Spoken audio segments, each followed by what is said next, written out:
Hey, everybody, welcome back. This is another episode on our Win Sports for Wounded Warriors video log. And my name is Bernie Sabo. I'm the COO for Win Sports for Wounded Warriors this year.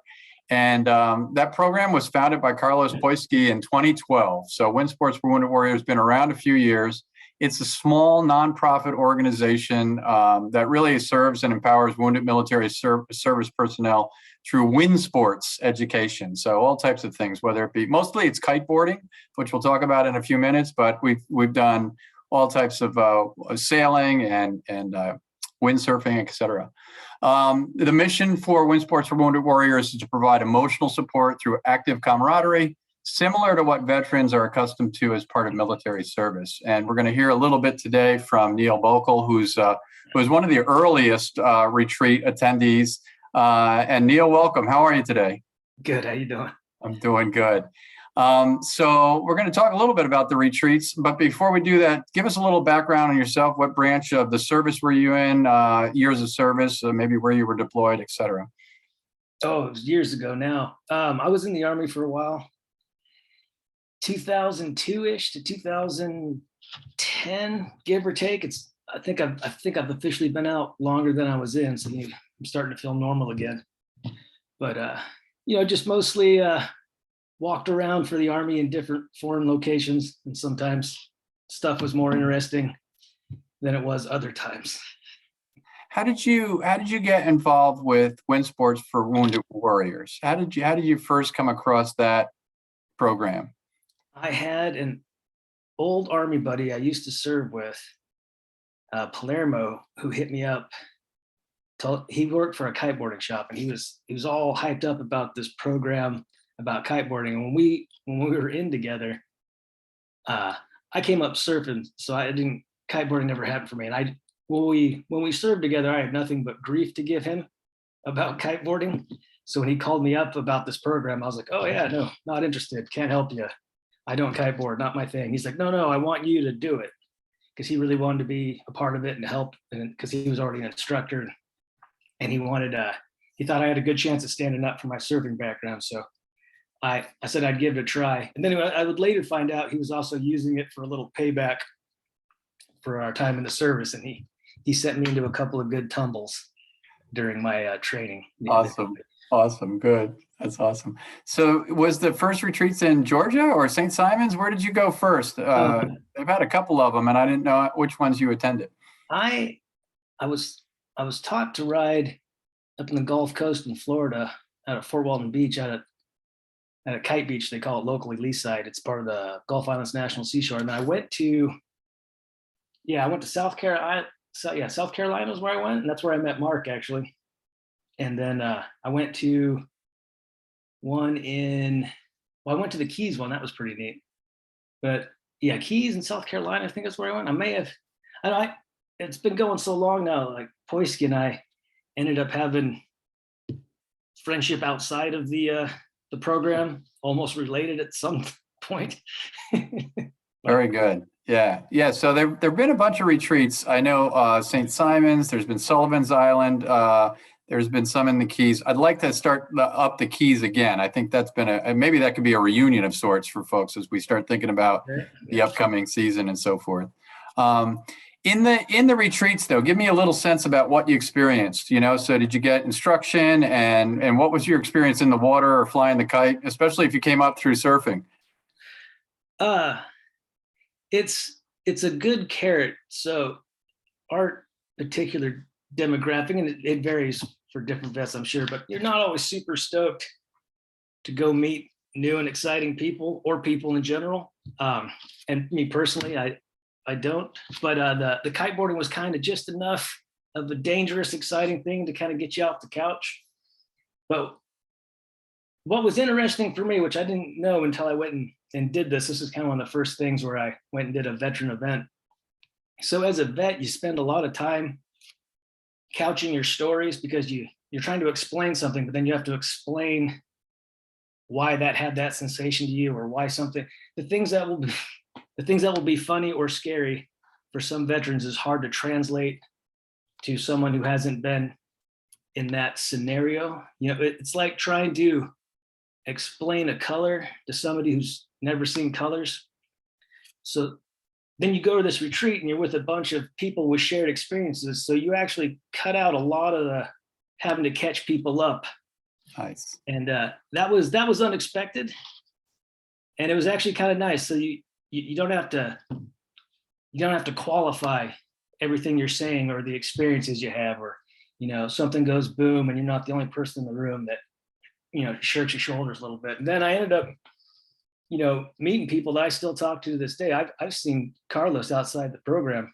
Mark's with me currently. I mean, Mark and I have known each other so long now. I mean, in certain states, we're probably common law married. We've spent enough time together.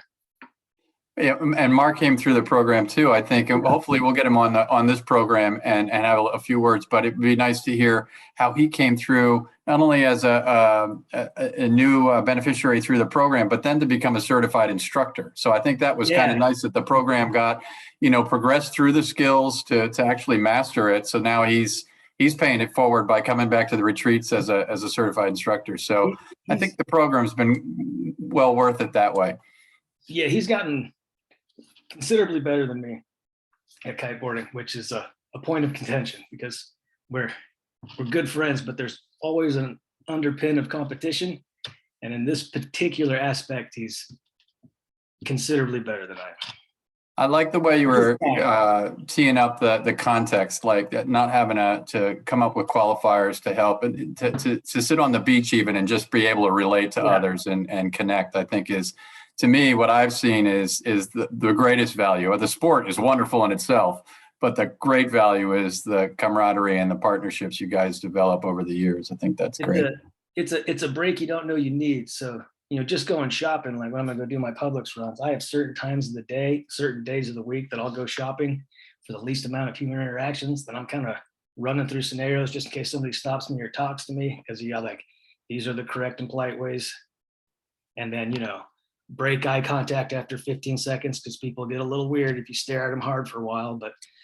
But when these in the people you tend to run into, veterans, but not just veterans, the kind of veterans like, I want to go fly a kite on a wakeboard in the ocean. There's that level of wanton risk that people are willing to take. So you're in a group of people, you don't have to have as many walls up going in or worry about what you may or may not say, or whether or not your intent will be misconstrued. And we've kept the retreats intentionally small, so it's not throngs of people. We try to keep it to 7, maybe 10 beneficiaries, veterans, and then marry them up with some instructors, and then you guys build up your relationships from there. So that, I think that small group size is probably appropriate. Do you agree, or you think that? No, I think you're right, because you spend a lot of time being lost as just a roster number or a serial number and things. It's nice to be called by your name and remembered is always pleasant. There are a lot of different veteran groups out there that are offering support. This is a small one, and we don't have a lot of gear. It's all volunteer staff and stuff like that. So if you were to talk to maybe the sponsors who already contributed to make this possible, or any sponsors who might be thinking of contributing, what would you say to those folks? Something that I noticed, because I've gone to a couple of wounded warrior things, like there's various veteran groups, and one thing that I noticed with this group is nobody's making any money, and there is a significant difference when everybody there is only there because they want to be. It's not a job. They're not clocking in. Everybody there volunteered their time, and the only thing they're getting out of it is the experience. And that is a defining difference. It's it's to, not to hark back to the Army, but it's the difference of people who volunteer for a thing. You've got your entry level stuff, but then you got the people who say, oh, I'll jump out of a plane. Oh, I'll try recon, or I'll go to battalion. Like, then when you get to a group of people who volunteered, you're in a smaller group, and you're in a group of people who chose to be there. And that's the difference of everything. Excellent. And that's probably good advice for veterans who are considering coming to one of these retreats. We're out there actually through the network of folks like Carlos and Nathan and Mark, we're looking to identify folks who might be interested. What would you say to them if they're kind of on the fence of, yeah, I'm not sure I want to go strap on a kite and be dragged across the ocean? What are your thoughts there? What would you tell them? It's risky enough to be enjoyable. It is a challenge. Like I'm older now, but I got used to being good at things real fast. And the kiteboarding thing, there's a learning curve, and it's initially sharp, and then it levels off, and it's a hell of a feeling. But the most impressive thing from this program is I talk to the people that I've met or who run this program outside of the program. And in any event thing that I've ever done, I've never, Mark's in my house right now. I've been to Poisky's home. I met his kids. That's not common. No. And if the best thing I could say about the program is it's full of people I'd hang out with outside of the program. That's awesome. That's awesome. Right, nice endorsement. Thank you. We got a couple of retreats coming up. I'm not going to put you on the spot, but keep them in mind as we go forward. This is more for our listeners too. So if they're thinking about exploring or just coming out to see what we're doing, we'll be in South Carolina. I'll get the details out on our social media page. In September. November 4th and 6th, we'll be down in the Tampa St. Pete area, Clearwater area. And then Carlos is already talking about having something up in Georgia in the spring. So we'll look for that. So, I'm excited about getting this going. We kind of had a little lull there for a while, but we're breathing new life into it, and wanted to talk to folks who had first started in the program and your experiences with that. So thanks for taking the time today to do that. Any other thoughts you want to share with the group? It's worth doing. And I know it's hard to come out of your comfort zone, but this was one of those times that it worked out, and it's continued to work out. And I've got friends now that are lifelong, and they came from the program, which was surprising because that hasn't happened anywhere else. That's awesome. It's a group of people that want to be there, and that's the only thing worth doing. Well, on behalf of WinSports for Wounded Warriors, thanks again for your time serving our country and taking the time today out of your schedule to meet with our groups here. And hopefully you'll see you on the water soon. Yeah. I'm not as busy as you might think. We'll take it. Come on, join up. We'll see you again. Thank you again. I appreciate it, Neil. Have a good one.